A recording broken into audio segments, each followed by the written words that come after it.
guys, Tbo2 here, back with another episode of my TARDIS tutorial. This episode I'm going to be covering the Dispersal variant for HADS. This was seen in The Witch's Familiar, and this was called the Hostile Action Dispersal system, as opposed to the Hostile Action Displacement system. So obviously this one, it scattered the TARDIS into loads of pieces, making it appear to explode, and then the Doctor was able to basically use the sonic sunglasses to bring it back together. And I've recreated that as a variant of my HAD system.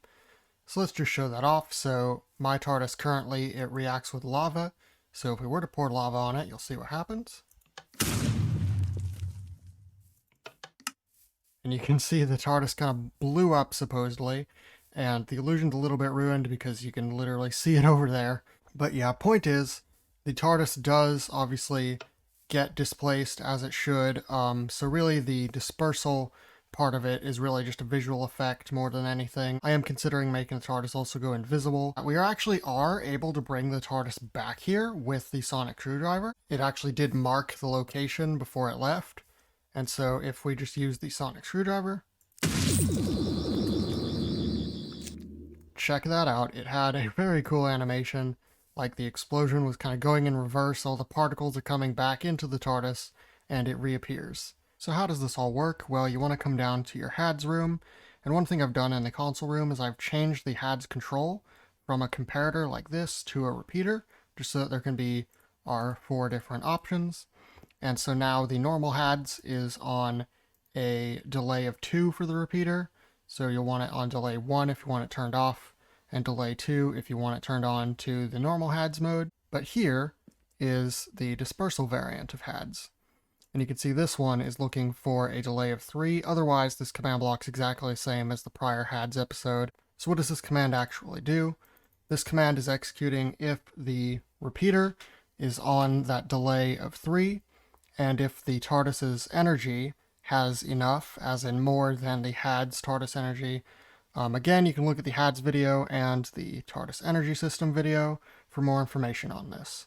However, if that is successful, it'll power on this comparator, therefore powering this chain of command blocks, and a moment later via this repeater, this command block. So let's look at this one first. This one is just a simple say hostile action dispersal system activated, and then obviously when it turns off, it'll turn on this torch, and it'll say hostile action dispersal system deactivated. So the big thing obviously is going to be this chain of command blocks as well as this command block here.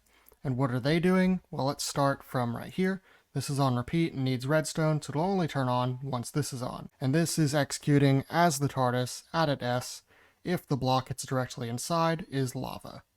So obviously it's just looking for the TARDIS to be inside of lava, and if so, it'll power on the rest of the chain, and that is because these are chain conditional, always active. And the first thing it's doing is executing as the TARDIS at its position, run particle explosion, again at its relative coordinates, and then the delta is just 1 block, so that just means it's going to go approximately 1 block out from the center, and then this is the speed, and this is the count, and this is force, meaning it'll be playing for really any player regardless of their settings. And then what happens next, that is the smoke particles, which is basically the same system, except I just changed up some of these values a bit, the speed and the count. Next up is the sound that plays, so again executing at the TARDIS, run, play sound, entity generic explode, ambient, that is just the source of the sound, and then what players are we playing it to? All players within a distance of at most 20 blocks, at the relative coordinates, with a volume, pitch, and minimum volume of 1. Next up, we have the actual summoning of the armor stand itself. This is what's going to mark the location the TARDIS was previously. So it's summoning an armor stand at the TARDIS's coordinates with the custom name of reassembly. It is invisible and vulnerable, and it also has this marker tag.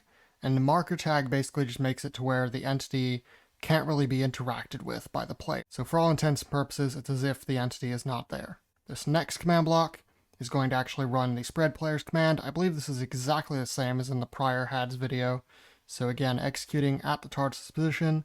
If it has enough energy to do so, then it will run spread players command, spreading the TARDIS within a distance of 50 blocks. And then false is just for respect teams. That is a scoreboard feature.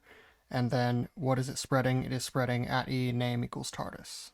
And lastly, we are doing scoreboard players remove TARDIS energy 100. So it will cost 100 energy each time this happens. And finally, this repeating command block here is going to execute if a player has the inside tag and the pilot tag.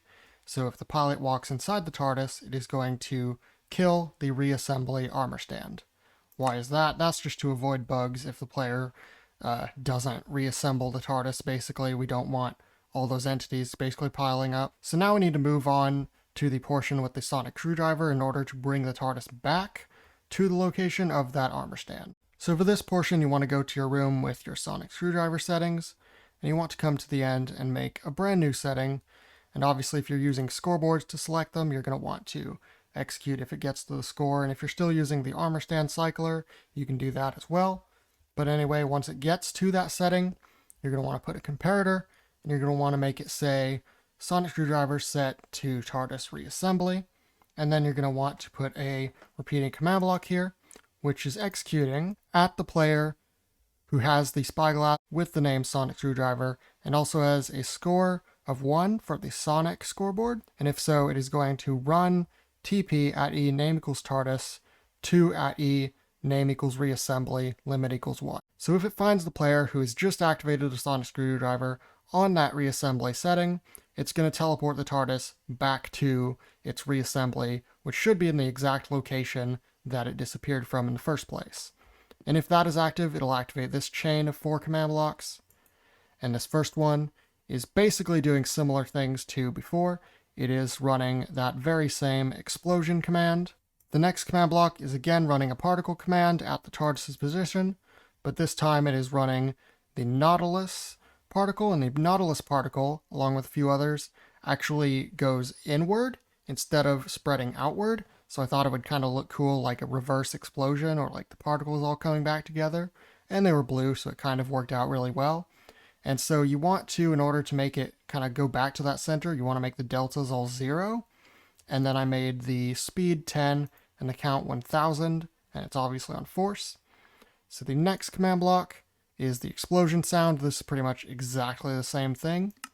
And lastly, we're going to kill the reassembly armor stand. And just to demonstrate one last time, we can pull this, spawns the lava, TARDIS goes away, and you can see it had all those particles. It had the smoke, it had the explosions, and it had the sound, and then the TARDIS summoned the armor stand, which you cannot see. However, if I go into spectator mode, you actually can see it. You can see, even with my sword hovering over it, there's just nothing. There is no hitbox for it at all. I can hit all I want, and it's marker, so I cannot hit it. It summoned the armor stand there, and then the TARDIS got spread somewhere away with the spread players command. Oh, there it is, right behind us. So if we were to get in the TARDIS now, it would delete the armor stand just to remove any kind of bugs or any accumulation of a ton of marker armor stand. But we can obviously move the TARDIS back to this position with our sonic screwdriver function. So you can see we just select the reassemble TARDIS option. But now if we use the sonic screwdriver, it should bring our TARDIS back to here. And you can see there was our really cool particle effect with the Nautilus particles heading into that location to kind of represent all the particles coming back together and the kind of reverse of the explosion. So yeah, this has been my video on the dispersal variant of the HADS feature. I hope you all enjoyed. I've been Tebow2. Be sure to subscribe, to follow my Instagram, Tebow2IT, to follow my Twitter, which is also Tebow2IT, to join my Discord, and lastly, to have a nice day. Goodbye.